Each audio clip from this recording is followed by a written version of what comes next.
కృష్ణా జిల్లా ZP chairperson Uppala హారికపై దాడిని ఖండిస్తూ పెడన బస్టాండ్ సెంటర్లో వైసీపీ మహిళా కార్యకర్తలు కొవ్వొత్తుల ర్యాలీ చేపట్టారు. పెడన వైసీపీ పార్టీ కార్యాలయం నుండి బస్టాండ్ సెంటర్ వరకు ర్యాలీగా బయలుదేరి మహాత్మా గాంధీ విగ్రహానికి మెమోరాండం సమర్పించారు. ఈ కార్యక్రమంలో నియోజకవర్గంలోని వైసీపీ మహిళా ఎంపీటీసీలు అలాగే జెడ్పీటీసీలు, మండల నియోజకవర్గ నాయకులు, కార్యకర్తలు తదితరులు పాల్గొన్నారు.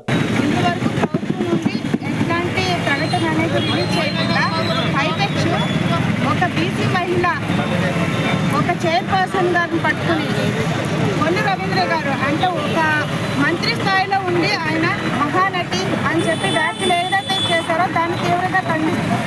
ఎందుకంటే ప్రజాస్వామ్యంలో ఉన్నామా, రాక్షస పరిపాలనలో ఉన్నామా?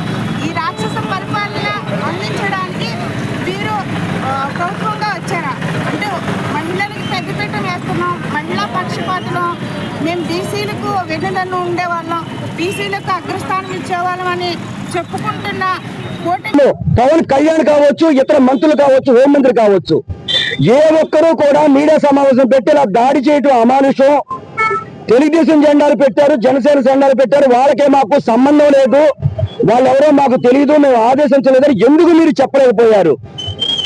ఇంత దుర్మార్గానికి ఒడిగట్టి ఒక మహిళ మీద, బీసీ మహిళ మీద కక్ష కట్టి మీరు ఏమి సాధించదలుచుకున్నారో రాబోయే ఎలక్షన్ లో 2029 కాదు 2027లో ఉన్న జమిలీ ఎలక్షన్స్ రాబోతా ఉన్నాయి.